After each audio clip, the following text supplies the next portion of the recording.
Why will God sacrifice a human being when he can actually save the world without a human being dying? My sister, that's a very good question. Shade said he is all-knowing.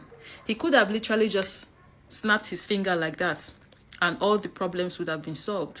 But no, in the case of this God, if person never die, nothing can happen. Pay close attention to every significant Bible story. Somebody had to die. It's from the very beginning when he flooded the world. People had to die. Sodom and Gomorrah sent down fire. People had to die.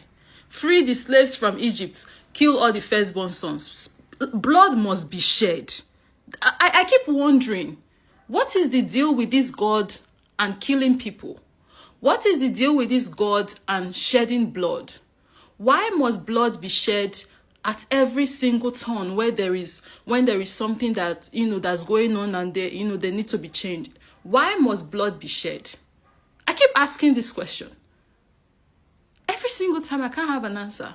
But back to, before I deviate, back to your comments. The question I want to ask in regards to this, still around the context of your question, is who did God sacrifice Jesus to?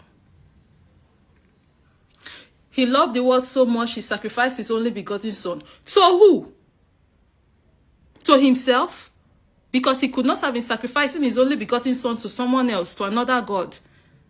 So they are trying to tell me that God sacrificed his only begotten son to himself.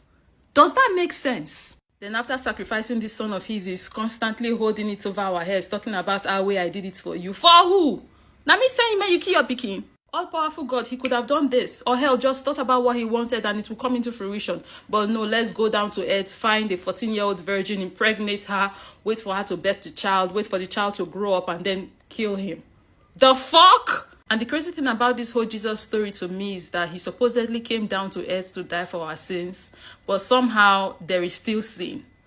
So what was the point again? Okay, so man just came down to die for waiting, paparazzi, abina for serere. So you just come die like that. No significant change in society, nothing. Some people would even argue the world right now is even worse than before he came.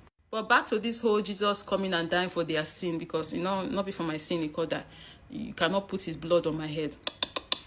It's very interesting how Jesus' death was supposed to be the sacrifice, but man did not even stay dead. Man rose up on the third day. So at the end of the day, I'm like, did the sacrifice pull through, or did not pull through? Because the sacrifice wake up. But what used to bust my head the most is that even in pre-Jesus' time, there was hunger and poor people. But instead of God to be thinking about helping them, he was planning a sacrifice that will not stay dead.